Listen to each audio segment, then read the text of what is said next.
wife. Did Dahlia have a career? It is not apparent that she did. Okay, for a short test. I don't think that she is Tell me how you feel about voice warm-up exercises.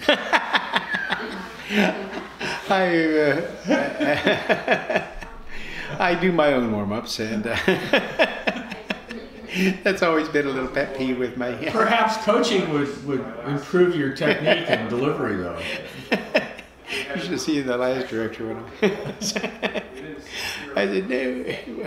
Well, they can take it or leave it. I just would rather not do group warm-ups unless it's, we're creating a show together, because God knows there's plays that evolve out of warm-ups, and I'm not opposed to that. I guess I'm just opposed to what I just don't like is the implication that I don't warm up on my own, that I needs to be down there. So that's all. And maybe I take it personally. I shouldn't, I suppose. So, and some people don't warm up, and director needs to say, for those that need to have some time here to warm up, here we are, and for those that prefer to warm up on your own, go warm up on your own. I'm not a huge fan of. You've always perhaps naturally talked to yourself, or. Well, speaking as a 65-year-old man who feels more and more uncertainty about remembering lines, I just prefer use that time to go over my lines in my head at least, and be ready to try to talk for a while if I need to. So that's just me. And plus, I shouldn't have used this question as just a test. In Memphis, I ride my bike. When you ride your bike a mile to the theater, that's a pretty good warm up. Especially through Memphis traffic, but although we have bike lanes. Cussing at drivers and.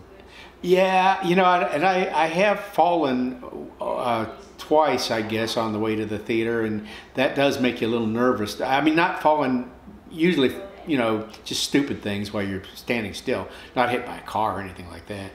And but both times I did have some injury. And having had hip replacement, I got to be careful about that. You don't want you don't want to mess up the play, especially if but there's no understudies. They could have, with the Nutcracker, it'd be no problem. I mean, anybody can walk in and do Grandpa for sure.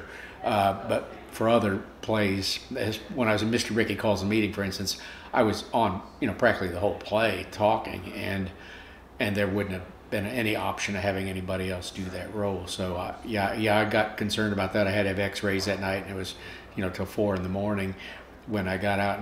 But unfortunately, I had a Sunday afternoon show, and she gave me some good meds. She said it would not make me loopy, and I would still remember I said, now when's the show? What time? And more loopy, okay, huh? Take them now. And then so I was hurting though, but I got through the show fine. I understand. And then I had 4 days off so I could recover anyway. So it worked out fine. But that was kind of a wake-up call, as I do need to be careful.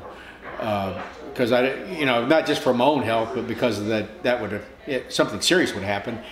They'd had no choice but to just cancel the whole rest of the run of the show, and that was the first weekend out of 5 weekends. So we would have had essentially two performances out of a scheduled 26 performances, and the theater would not have looked kindly on that.